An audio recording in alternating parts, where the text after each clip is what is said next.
Folks, if you've listened to the Heard Tell program, you've heard our friend Gabriella Hoffman, but you need to make sure you're checking out her podcast, District of Conservation. It's a podcast exploring the nuances of true conservation efforts from D.C. and beyond. From topic discussions to exclusive interviews with conservation and energy newsmakers, Gabriella keeps listeners appraised of the latest news stories while elevating important voices. Listen to the District of Conservation on Apple Podcasts or wherever podcasts are played. Religion is at the intersection of our 21st century life, even if we don't express a faith.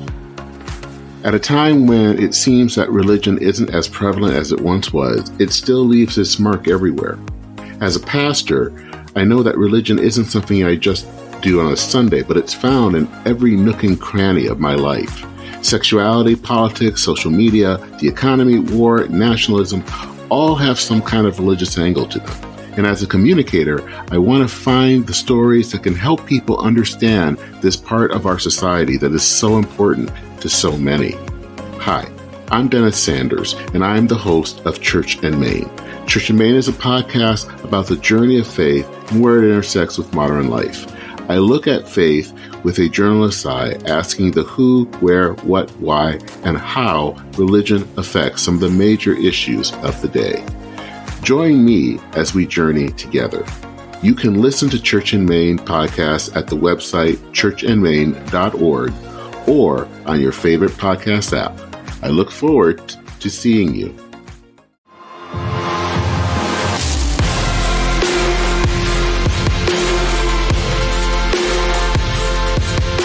So, welcome back to Heard Tell. I have missed you, and if you've noticed, I haven't been working a whole lot except for some very limited stuff. I haven't been doing YouTube, the Substack. I haven't been writing much.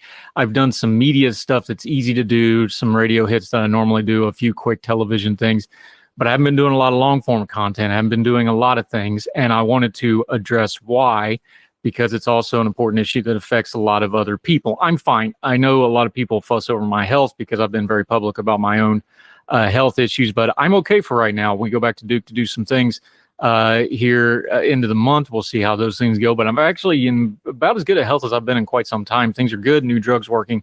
It's not me. It's other people. And the title of this video is Me and 63 Million Other Americans for a Reason. I have had to do some home caregiving to some family members, my children's maternal grandparents.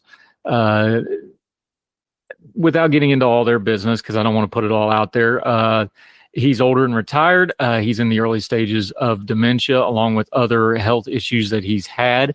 He had a fall at home, which is not uncommon for people with his situation. Blood pressure related. He's had already had a heart attack and had heart surgery and things like that. Blood pressure dropped, went down on the concrete, busted his head, got a blame breed, all that. It was okay. It's been about a week in the hospital. He came home, but the day after he came home, she, who was going to take care of him, fell and shattered her ankle badly, spiral fracture, displaced tibia, fibia, all that good stuff. Long rehab, long recovery. He's already had that surgery. So with both of them laid up, family has to come in and help everybody out. So I was doing a day shift where during the days I would go over there and help them out and do everything that needed to be done and run appointments and all that good stuff, medication, fetch, carry, food, meds, run errands, all that good stuff. Now, I'm not telling you that for any other reason than this.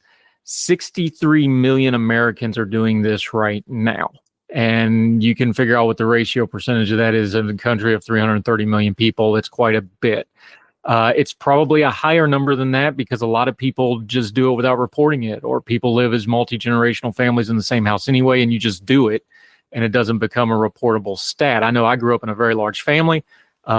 My Aunt Mary lived right beside us up yonder when Uncle Art came down with Alzheimer's through the last years of his life. I don't know if they ever reported to anybody. We just took care of it because my other aunts and uncles, we all lived within walking distance of each other. Everybody's always up yonder. Everybody just pitched in and helped out as needed. Things like that, people don't report it a lot. But that number, more than 18% of those folks are caring for more than one person. This is an issue that I wanted to bring up, not just because I'm doing it and it affects my content. I wanted to make sure you folks knew why I wasn't working as much as I'm working, because I'm doing that.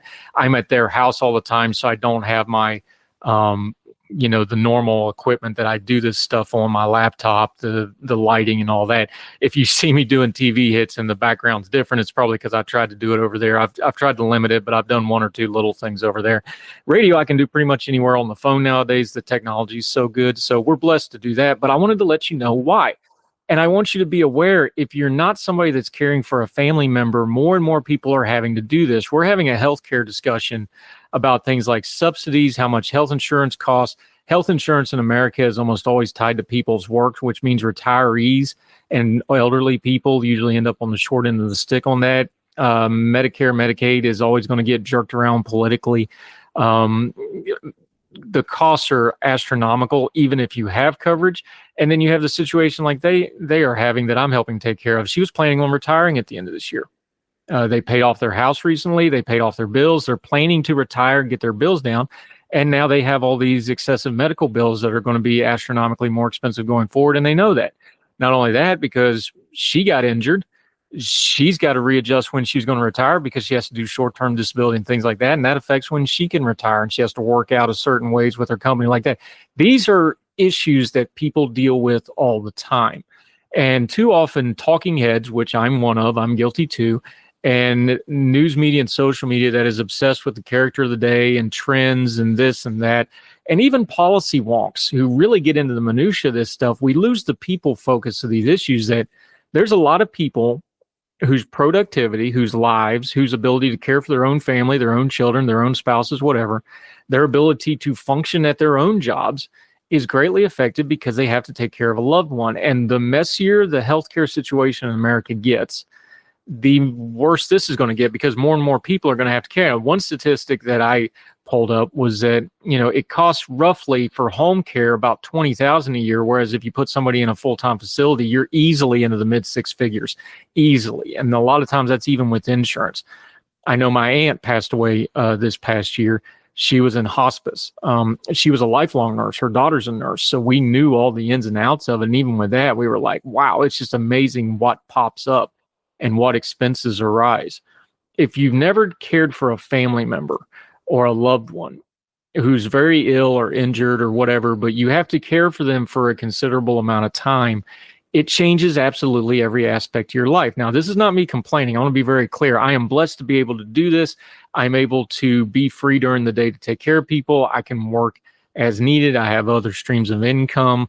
I'm blessed to be able to help people that I can. I was blessed to be able to be the at-home parent during COVID. So I'm not complaining. I just want folks to be aware that there's a lot of people that aren't like me that have the ability to just not work consistently for weeks on end. A lot of people have to work and care for somebody. I remember when my grandfather on my dad's side, my father's father, when he was in poor health and then eventually did die, my dad would work all day and then go over there and spend all night with granddad and then get up and do it again. If you've never done that, it grinds you to the nub. It is excruciating. It's also precious moments that you don't regret. You're glad you do it. You're glad you get those moments and those times with those folks, but it takes a toll mentally, physically, especially emotionally. It's hard, especially when you're dealing with parents and loved ones who are at the end of life or elderly, or they have something like a dementia, or they have, my uncle a couple of years ago died of Parkinson's, most active, athletic, outgoing, traveled the world, climbed all the mountains, jumped off bridges, crazy man that we loved to our death. And he died of Parkinson's, and Parkinson's just ravages your body down to nothing. A lot of people have cancer. You see what that happens to people. A lot of people have all sorts of ailments, and just good old-fashioned age will wear you down. I did this 2 years ago. My father had a stroke, and I had to help him with his rehab, and I basically moved back in the house for 4 months because my dad takes care of my mom. And when dad couldn't drive and couldn't function, whatever, mom's limited on what she could do, and we had to take care of them. That's also tough conversations in family dynamics. The parents need the kid to take care of stuff, and that can be awkward, and you can have some pretty blunt conversations about that. And but we all love each other, and you get through it. And I told my dad, I was like, you can stand up, make me leave, we'll do it your way. Until then, we're going to do it this way. And we laugh about it now, but there was some tough spots in there. And for older people who have always been very self-dependent, and very prideful, and rightfully so. They've lived long lives. They've worked hard. They're proud of their house. They're proud of where they live. They're proud of their accomplishments. It's hard to ask for help, and you have to navigate those human dynamics. So when you see these things as policy discussions, understand there's a lot of human element to this that doesn't get talked about because it doesn't fit on a TikTok, and it doesn't fit in a 3-minute talking head segment, and it doesn't fit into legislation. You're not going to fix this legislatively. This is just a life problem. But granted, I have a different perspective on it too, because if you don't already know my story, I've written about this publicly. I've talked about it publicly, but just a short recap. When I was 36, I had to be cared for. I was in the hospital for months and months. I had home health nurses when I was home because I was still on feeding tubes and things like that. That tube is very short. I had to basically sit on the end of the couch with my little pole and my feeding tube and sit there until I got off 24-hour feedings and I could go to overnights and then I could move around a little bit. I voted in the 2016 election. I voted holding the travel bag for the thing, which was funny because, talk about your awkward moments and you learn about things and learn about like why, Americans with Disability Acts really matters for things like voting stations, because I was having trouble standing up. I had to be cared for. The nurses had to do everything for me when I was in the hospital bed because I could not move.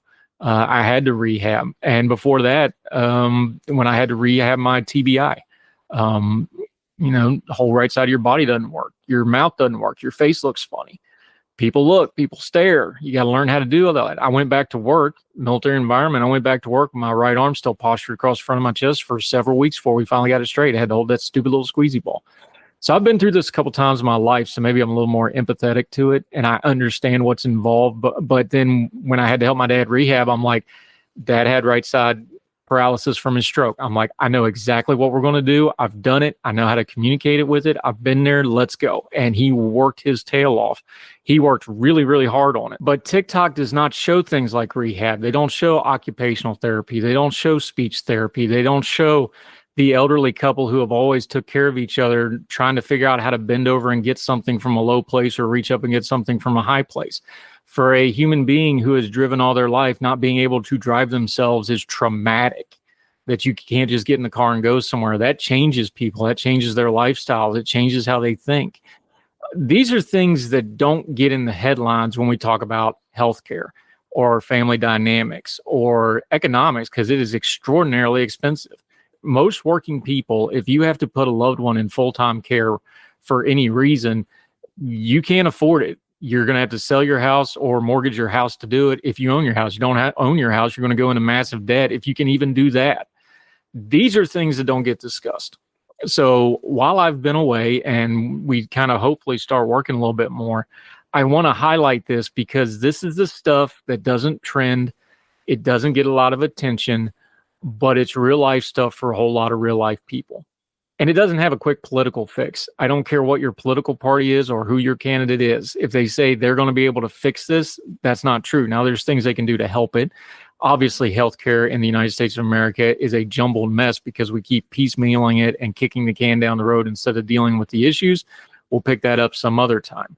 But mostly, it's always going to come down to us taking care of each other and taking care of those who cannot take care of themselves. And if you're blessed enough to have family that can do that, if you have a large family or you just have a really good friends network, whether that's friends, your church or wherever you worship, a civic organization, some companies are really good with taking care of their people when they get sick. A lot of them aren't. A lot of them are bad, but some of them are really good taking care of their people.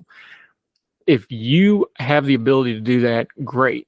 But you need to tell that story and let people know so other people are inspired to also help out those friends, families, acquaintances, things like that, who may not have a resource, and then try to find them resources. And then when we start talking politics and policy and elections and things like that, now you can advocate from not only a place of an ideology or whatever you believe is the right thing to do, you have some lived experience to talk about it in a human way of like, yes, this is expensive.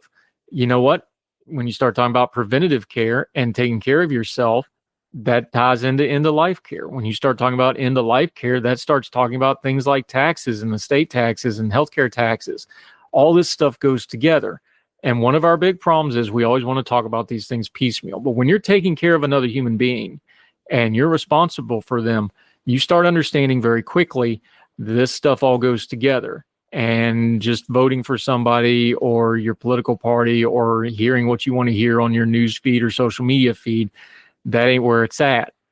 We're all in this together, and your family, a bunch of families make up a community, a bunch of communities make up a state or a local municipality, which makes up a country, which makes up a world. Yeah, we're all in it together. And too many people doing home health care and caregiving for loved ones think they're all alone. And that's on us to make sure that's not true. So that's why I wanted to talk about this today. You're not alone. If you're doing that, a lot of us are doing it. And a lot of us need to do a better job of it. And the one reason I would implore all of you, whatever your age or situation is, to understand is the chances are at some point in your life, if it hasn't happened already, you will need somebody to take care of you or a loved one of yours. And you want to make sure somebody's there for them, whether it's you or somebody else. So pay it forward is a little bit trite. I don't like to do sloganeering here, but it's true. I've already had somebody have to take care of me. I'm probably going to need somebody to take care of me in the future. And I'm fortunate I have family. I think I have that. I think I will have that. I have enough children, at least one of them will probably help take care of me, hopefully. But we need to talk about it, and we need to advocate for it. And it doesn't need to get bogged down in a lot of policy minutia of let's take care of people. Let's figure out how to get people economically successful so they can keep their own money and take care of themselves. And then let's find a way for those that can't do that to get them a little bit of help without tearing everybody apart and getting into the politics of the day about it.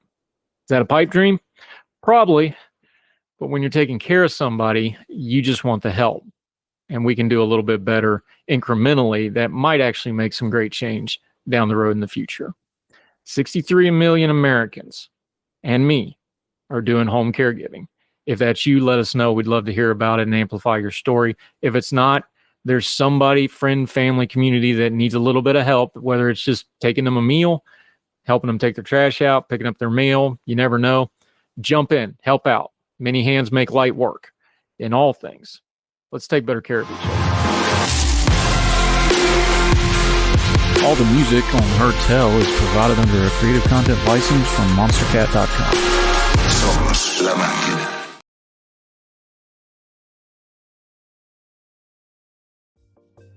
Folks, if you've listened to the Hertel program, you've heard our friend Gabriella Hoffman, but you need to make sure you're checking out her podcast, District of Conservation. It's a podcast exploring the nuances of true conservation efforts from DC and beyond. From topic discussions to exclusive interviews with conservation and energy newsmakers, Gabriella keeps listeners appraised of the latest news stories while elevating important voices. Listen to the District of Conservation on Apple Podcasts or wherever podcasts are played. Religion is at the intersection of our 21st century life, even if we don't express a faith. At a time when it seems that religion isn't as prevalent as it once was, it still leaves its mark everywhere. As a pastor, I know that religion isn't something I just do on a Sunday, but it's found in every nook and cranny of my life. Sexuality, politics, social media, the economy, war, nationalism, all have some kind of religious angle to them. And as a communicator, I want to find the stories that can help people understand this part of our society that is so important to so many. Hi, I'm Dennis Sanders, and I'm the host of Church and Main.